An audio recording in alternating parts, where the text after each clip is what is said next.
Hi, everybody. Vasu Vaddiparty here with the VPartySports podcast for this Monday afternoon, 3 o'clock on the East Coast, 12 o'clock on the West Coast. If you missed any of the information, we're going to replay it all the way up until 6 o'clock, at which time you get the daily bets and the daily post at 6 Eastern, 3 o'clock Pacific. But I will give you a bonus one at the end of this show. We're here every Monday. We're here Thursdays, we're here Saturdays and Sundays, previewing the NFL, the NCAA, NBA, NHL, all the sports and sports wagering news, the betting tips that we can give you, and also the recaps and replays of all the games that happened in the previous weekend as well, too. Don't forget, we'll be here Thursday afternoon again, preview of the NFL Super Wildcard Weekend. Playoffs are all set in the NFL, NBA, NCAA, basketball, hard at it, NCAA and conference play, the NBA about 30 games into the regular season of an 82-game schedule. Now the football's starting to wind down. People getting back into the NBA and NCAA as well, too. We'll have a BCS championship recap as well. Daily post, again, 6 o'clock Eastern weekdays, sponsorship inquiries.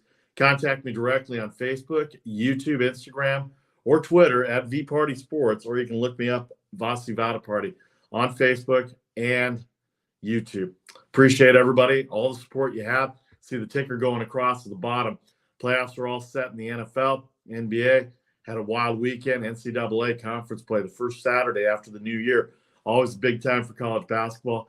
And then, of course, NHL hockey. A lot of storylines in the NHL as well, too. But we start off in Inglewood, California. The National Championship BCS game. Georgia is a 13-point favorite over the TCU Horned Frogs.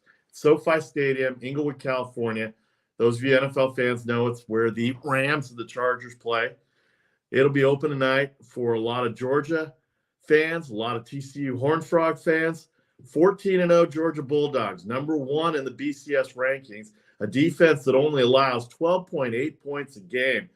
TCU, meanwhile, comes in out of the Big 12, 41 points a game. Georgia's front seven, very dominant. The pass rush needs to get to Max Duggan.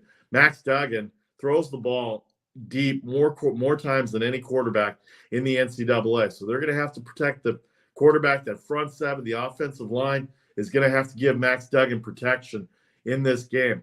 Kendre Miller may not play for TCU, but they've got Mercado back there in the backfield. It's going to be an interesting matchup between TCU. TCU lost the Big 12 championship to Kansas State, but because of circumstances, including Ohio State, including USC, Tennessee did not fare well as going into the last weekend. Lots of circumstances. Those of you that remember from a month ago, the conference championship weekend, a very interesting set of circumstances. TCU, 2 weeks ago, last Saturday, they beat Michigan. They scored 51 points on Michigan. Duggan was awesome. They ran the ball all over Michigan. They confused the Michigan defense, and that game was not as close as it seems, 51-45, the final score for TCU, covering the 12.5 points that Michigan was favored, 8.5 points that Michigan was favored. 12.5 points, I think it was 12.5 points. I forget, but it was a double-digit underdog. TCU wins outright. The Georgia Bulldogs, they were down to Ohio State in the second semifinal game. It looked like they were going to be done. In fact, I'll tell you what it was right now. It was the TCU Horned Frogs. They lost to Michigan 51-45. Michigan was a 7.5-point favorite, 56 the total. Game went way over. It looked like arena football, according to people I was talking to. They've coached. It was just up and down at the Fiesta Bowl all last week, 51-45. Pick 7 by Bud Clark got the game started for TCU, and then Duggan with a 1-yard run. Field goals, and then DeMarcado with a 1-yard run. Again, Miller may not play tonight, probably won't play tonight, but DeMarcado, a good substitute running back for the TCU Horned Frogs. And then Michigan pulled back, and they were close. They got a touchdown to make it 51-45, and that was the final score. So TCU, number 3 in the BCS rankings. They beat Michigan outright. They come to Southern California, to SoFi Stadium, to take on the Georgia Bulldogs, who got the victory over Ohio State last second play, 42-41 over my Buckeyes. They were a 5-point favorite as a close, 6-point favorite. Ohio State had the lead for most of the game. You look at the scoring that took place. Ohio State, Marvin Harrison Jr. got the scoring started for Ohio State. Then McIntosh came back, tied the game up. Williams and then Harrison Jr. again before Milton, Bennett, a field goal. Xavier Johnson, a 37-yard pass. 28-24 at that point. We're not even at halftime yet. So no defense in this BCS championship. Coming into this BCS championship, no defense in the semifinal games. Then a touchdown, a field goal, and a touchdown in the third quarter for Ohio State. 38-24 going into the fourth quarter. But here comes Georgia. Field goal, a touchdown, a two-point conversion, and then a made field goal, 41-35. And then Adonai Mitchell, a 10-yard pass from Stetson Bennett. Ohio State had a chance at the end, but Ruggles missed from 46 yards wide left. And here we are, Georgia, TCU, tonight, 7:30 Eastern. SoFi Stadium, Inglewood, California, down there in Southern California. It's going to be pretty good weather. It's not going to affect the game too much. Both teams come from the southeast and the mid and the southwest, so not going to have to deal with weather problems too much. A lot of fans out here traveling. TCU is going to make a good representation. The Horned Frogs are going to be represented very well in their fan base. Of course, the SEC, their fan base, need not say anything for themselves as well, too. They represent themselves very well. So Georgia, TCU tonight. The line, as we last checked, 13 for Georgia.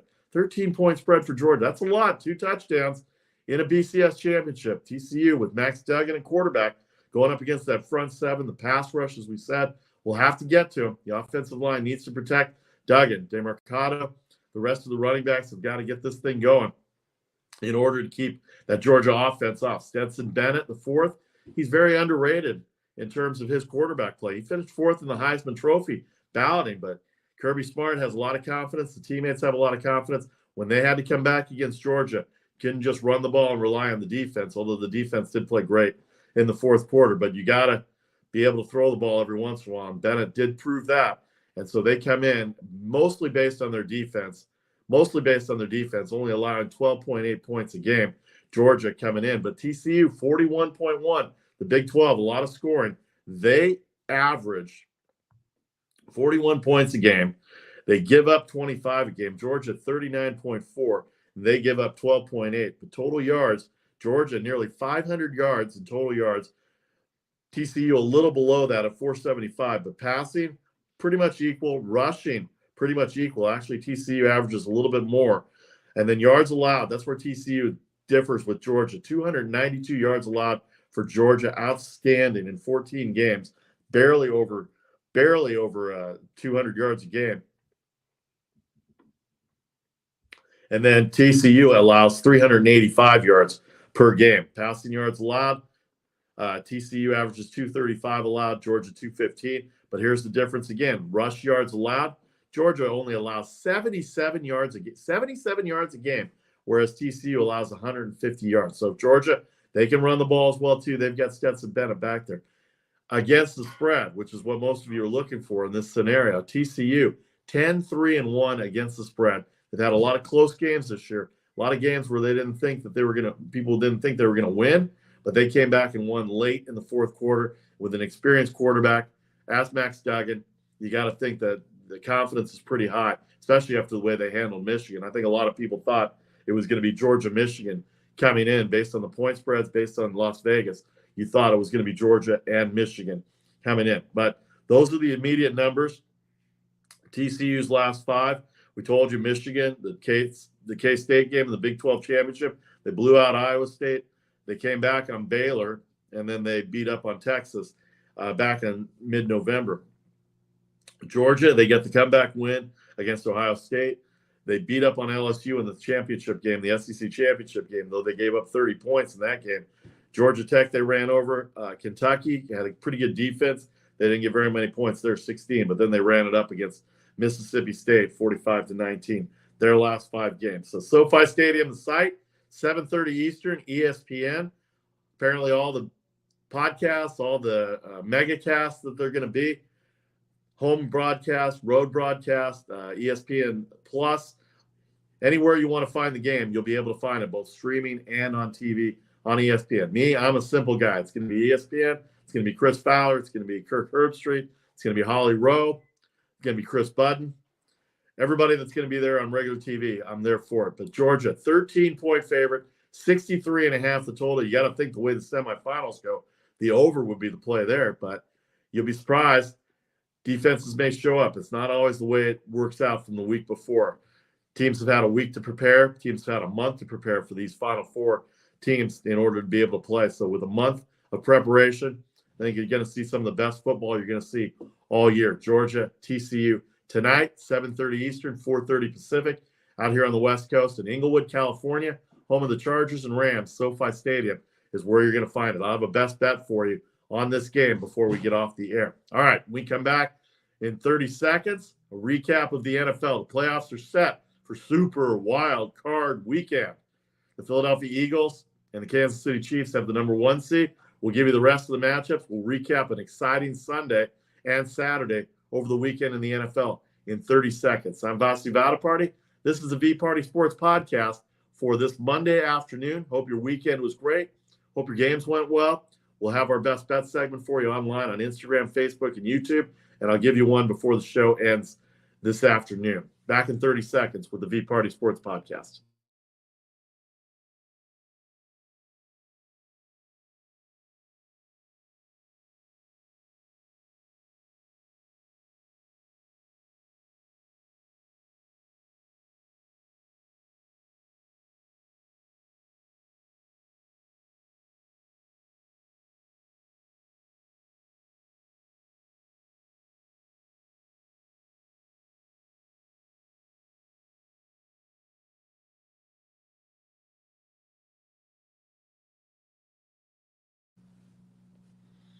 Hi, everybody. Vasu Vaddiparty back with you for segment 2 of the VPartySports podcast.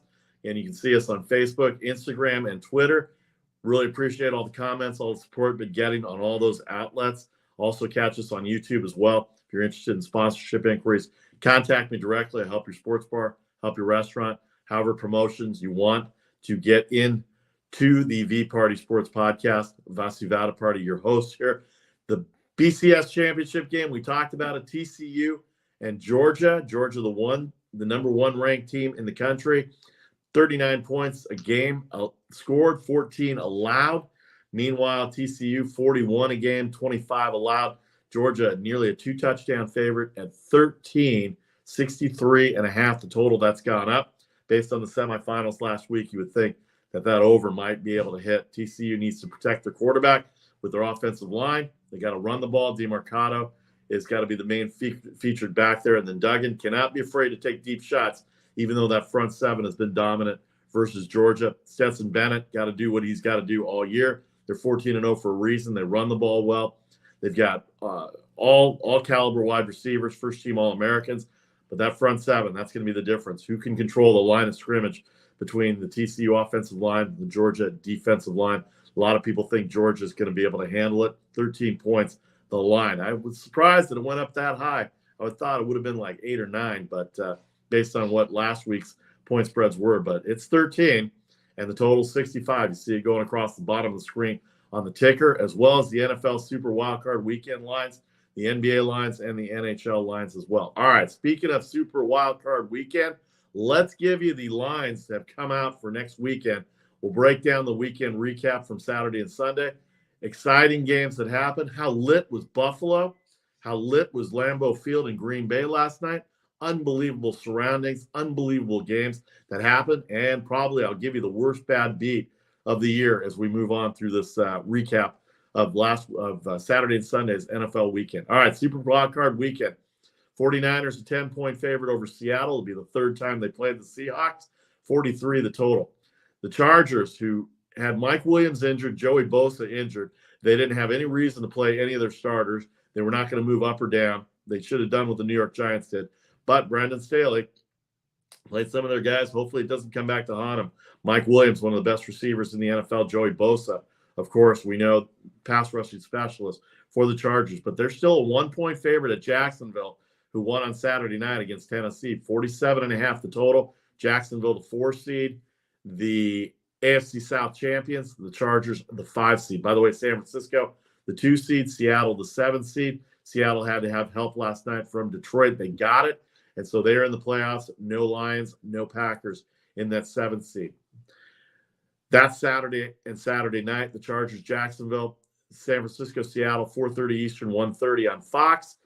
Chargers, Jacksonville, 8:15 on NBC. Now you move to Sunday, the Buffalo Bills. How lit was that stadium? I don't know the name of the stadium. Forgot the name of the stadium. I'll tell you right now the name of the stadium. Might as well give the sponsor plug. It is Highmark Stadium in Orchard Park, New York. I just used to call it Rich Stadium from when I was a kid. But it's Highmark Stadium in Orchard Park, New York. How lit was that? The DeMar Hamlin updates continue to be better.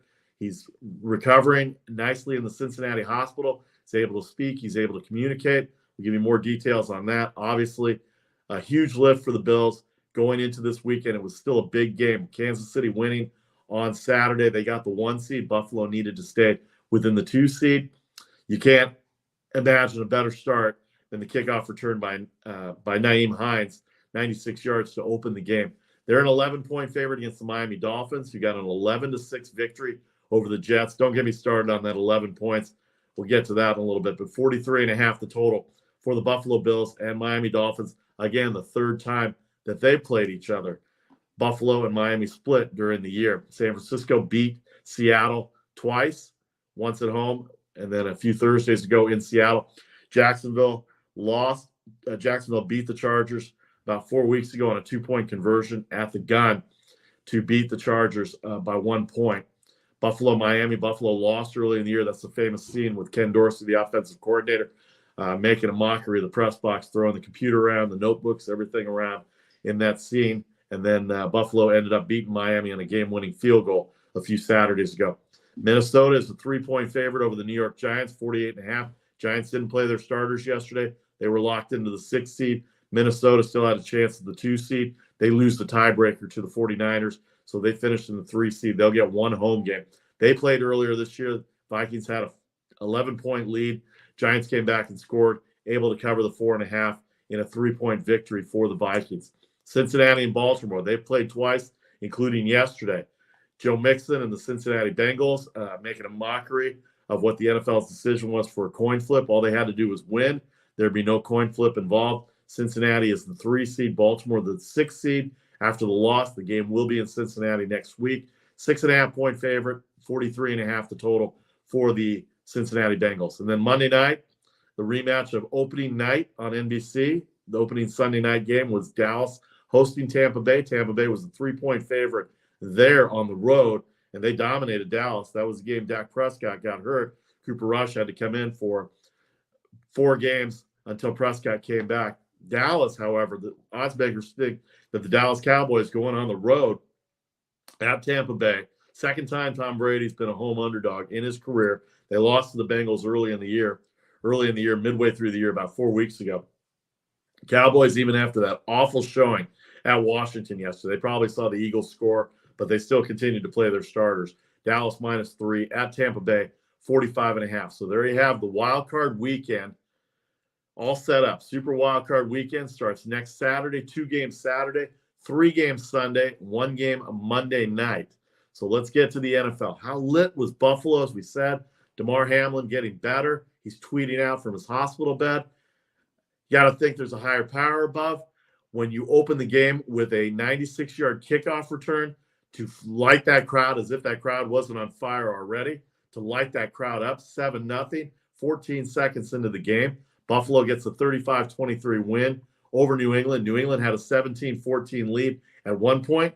And then what do? This man of the hour, Nyheim Hines, gets another kickoff return, 101 yards for a touchdown in the second half, in the second quarter, to give Buffalo the lead that they would never relinquish. They win 35-23. They cover, they win, they get the number 2 seed. They will host the Miami Dolphins. Dolphins win against the Jets 11-6. It was a field goal game. Skylar Thompson, the third-string quarterback, able to get 3 field goals, including the game winner with 50 seconds left. Jets tried to do some razzle-dazzle at the end, ended up costing them in the end zone. Ball went out of bounds in the end zone. Miami gets a safety. They were favored 3.5. How sad for the Jets people who had the Jets plus 3.5 to have that safety happen with no time on the clock. You're covering for 59 minutes and 59 seconds. And then the last second, actually, it's even longer than 60 minutes because there was no time on the clock when that safety happened. So 11-6, Miami wins. They cover that game. They're in because of the Patriots' loss. Pittsburgh lost to both New England and Miami, so they were already eliminated once Miami won. And then New England lost, so they're out as well, too. So the Bills get the 2 seed. They'll get the Dolphins, who beat the Jets.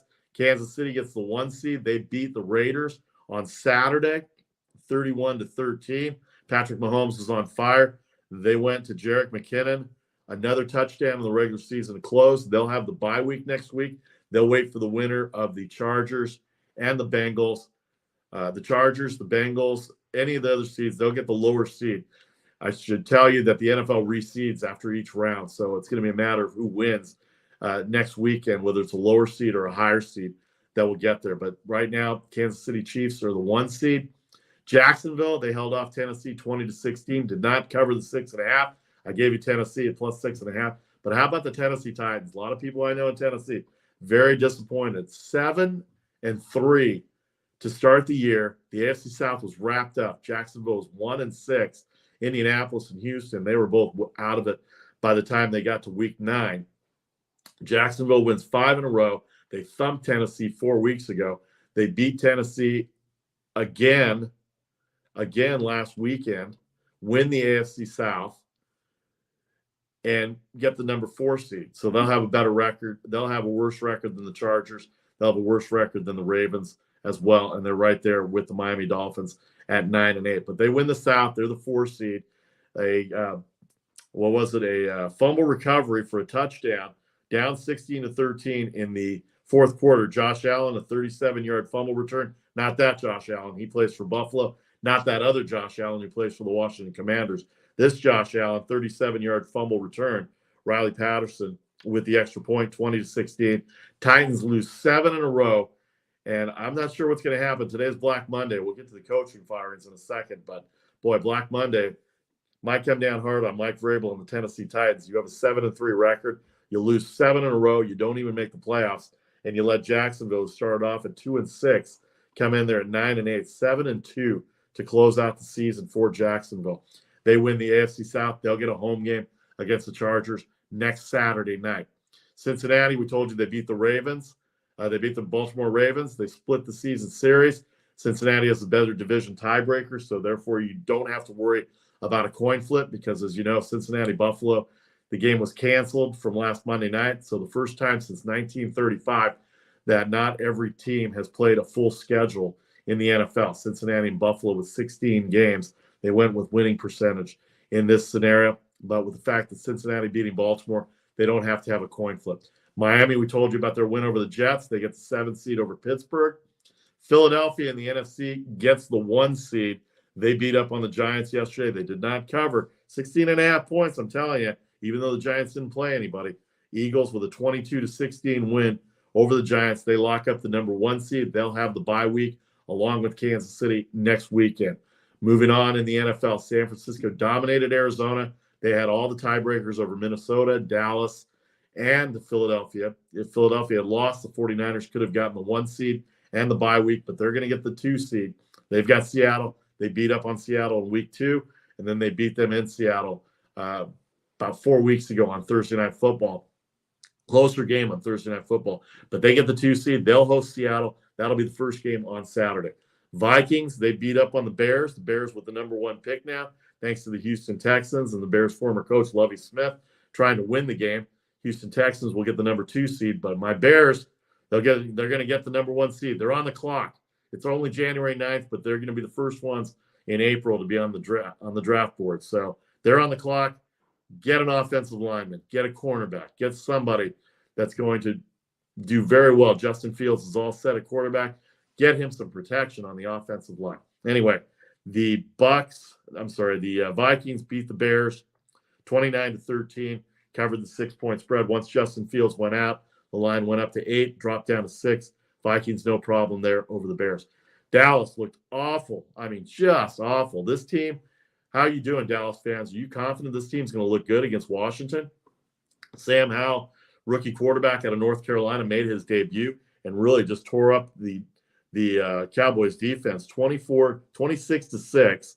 They got a pick 6 from Kendall Fuller as Prescott threw one interception. That was the pick six, but he was not good.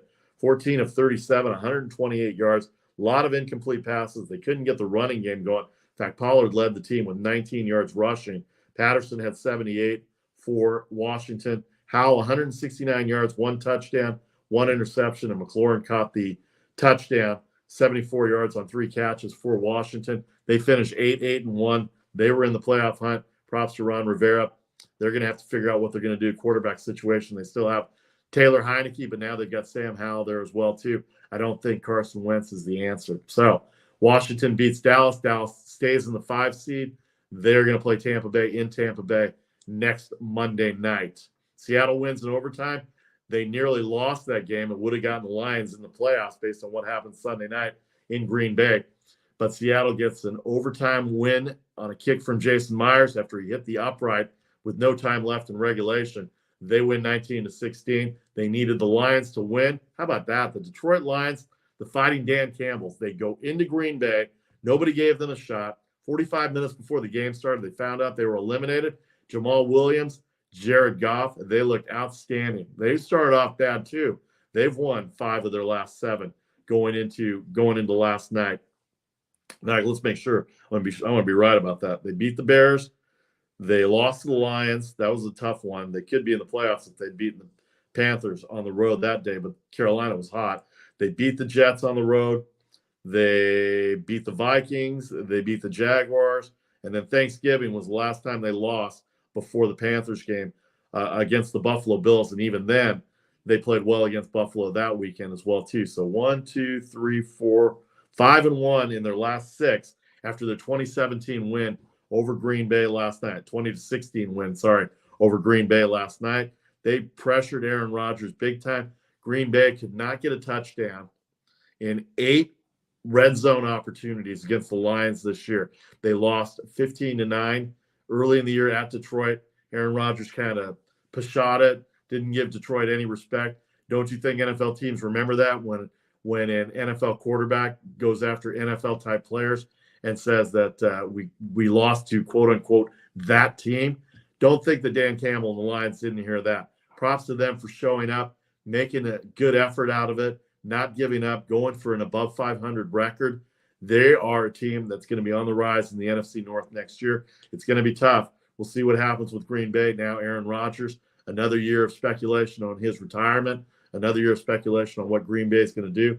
Jordan Love waiting in the wings. This will be year 3 for him in the NFL. Aaron Rodgers waited for 4 years before they finally moved on from Brett Favre. So you got to see what's going to happen in Green Bay. But that loss takes them out of the playoffs, 8-9. So no Packers, no Aaron Rodgers, no Patriots, no Bill Belichick.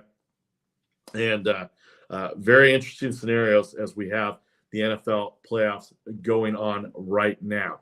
All right. Coach is fired already on Black Monday. Cliff Kingsbury gets fired by the Arizona Cardinals. He had a tough relationship with Kyler Murray. Steve Keim steps away as the general manager. They're total dysfunction in Arizona. J.J. Watt retired. What a great career by J.J. Watt. Calls it a career after 12 years. Got a standing ovation in Santa Clara yesterday. But that team is a mess, and they're going to have to figure out what to do. The Bidwells, not the greatest reputation as owners, going back to the original St. Louis Cardinals days. But Michael Bidwell is going to have to figure out what to do. Now they've got a coach and a GM, both out of jobs. Lovie Smith, I guess because he won, he got fired from Houston. The Houston Texans have fired 3 coaches in a row in 3 years. 1 coach a year, 3 black coaches, by the way. I know the Rooney Rule is out there, but they're not giving coaches an opportunity to win by putting that dog-you-know-what team out there. Houston, not good. They did win against Indianapolis last night, but big deal. They beat Indianapolis. They cost themselves a number 1 pick. As a Chicago Bears fan, thank you very much. 5 jobs are open, 3 with interim coaches. Denver, Carolina, Indianapolis. Denver looking at Sean Payton. Carolina going to interview Steve Wilkes tomorrow. And Indianapolis has Jeff Saturday as their interim coach. And they'll probably look to get another coach as well, too. You see the lines going across. Check out the online post, the daily post, 6 Eastern, 3 o'clock Pacific. We're not going to have any time to get to the NBA or NHL today. There's 6 games in the NBA, 6 games in the NHL. Not really a college football schedule. Back Tuesday with a full college schedule. Conference play big time. I think I saw, let me count them up real quick here. 1, 2, 3, 4, 5, 6, 7, 8 top 25 teams in college basketball tomorrow. But right now, it's all about football. It's all about Super Wildcard Weekend next weekend. It's all about the BCS Championship tonight. Let's look at the lines one more time. We'll give you the playoff formats right now. The number 2 seed 49ers will host Seattle Saturday afternoon at 4:30, 10-43 for San Francisco. That defense is dominant. I would say the 49ers probably the best odds in the NFL right now to win the Super Bowl with that defense. Chargers, a 1-point favorite at Jacksonville. Kind of surprising. Jacksonville, 5-game winning streak. Chargers had Williams and Bosa hurt yesterday, but they go in as a favorite. They lost earlier in the year in Jacksonville, 47.5. Sunday, 3 games. Buffalo and Miami for the 3rd time. Highmark Stadium going to be lit again. DeMar Hamlin, if there's any way he can get out of the hospital bed and get on that Jumbotron, that place will be on fire again next week. 43.5 the total against Miami, who got that win over the Jets. Minnesota beat the Giants earlier in the year, a 3-point favorite. At home, 48.5 against Daniel Jones and Saquon Barkley. Cincinnati and Baltimore, they beat Baltimore, did the Bengals yesterday. 3rd time they're going to match up. And then Monday night, Dallas at Tampa Bay, 3-point favorite. At Tampa Bay, 45.5. Who's confident in the Cowboys right now after watching them play against Washington? Dak Prescott has missed 5 games this year, and he is tied for the league lead in interceptions. That's not good. And Tampa Bay, I know their defense hasn't played very well, but that's still the GOAT. That's still TB12. That's still Tom Brady. And if this is going to be his last year, don't you think he'd want to get a home win against America's team? So America's team against America's GOAT, the Dallas Cowboys and the Tampa Bay Buccaneers, next Monday night to round out Wildcard Weekend. The Philadelphia Eagles have a 1 seed and a bye. The Kansas City Chiefs have a 1 seed and a bye. They will be sitting back on the couch next weekend, waiting to see who they play. They'll reseed after next weekend's games, and then we'll have divisional rounds and the conference championship. By the way, if Buffalo and Kansas City are involved in the championship round, they will determine it by a coin flip because Buffalo did beat Kansas City early in the year. Buffalo only played 16 games. The coin flip will come into play, and they will play a neutral site game. If it is Buffalo and Kansas City, Cincinnati is involved in that scenario as well, too, because Cincinnati beat Kansas City early in the year as well. All right, we are back with you on Thursday, 3 Eastern, 12 Pacific time, trying to get some guests this week to preview the NFL Wildcard Weekend. We'll recap the BCS Championship, daily post at 6 p.m. Eastern weekdays, Facebook, Instagram, Twitter.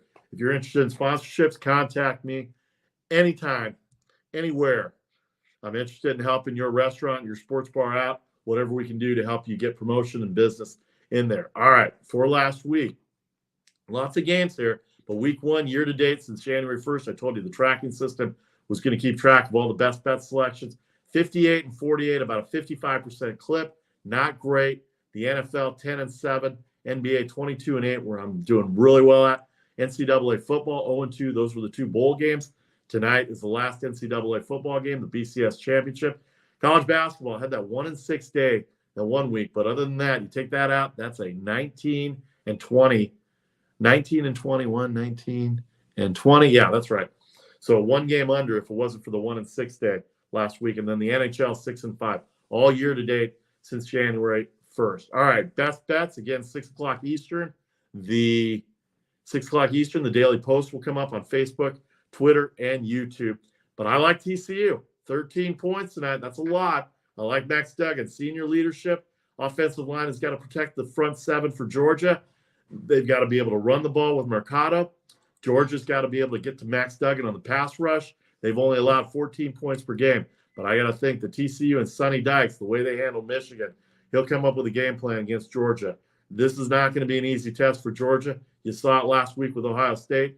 You saw TCU, what they did to Michigan. 13 points, a lot. TCU stays within the 13. I see it even maybe being an overtime game. What's the props odds on the overtime? Somebody on Facebook, Twitter, and YouTube, comment, send it to me. Let me know what you think on the props odds for an overtime in this scenario. TCU plus 13. That's the best bet. The rest of them, NBA, NHL, 6 o'clock Eastern, 3 o'clock Pacific on Facebook, Twitter, and YouTube. Thanks again to everybody on all those platforms for the support. 2022 was great. We're going into 2023 on fire. Look forward to having you all jump on board. There's plenty of room on this bandwagon. for the V-Party Sports Podcast. I'm Vasu Vaddiparty. Have a great day. Enjoy your Monday. Enjoy the game tonight. I know I'll be in front of the TV watching the BCS Championship. We'll talk about it on Thursday.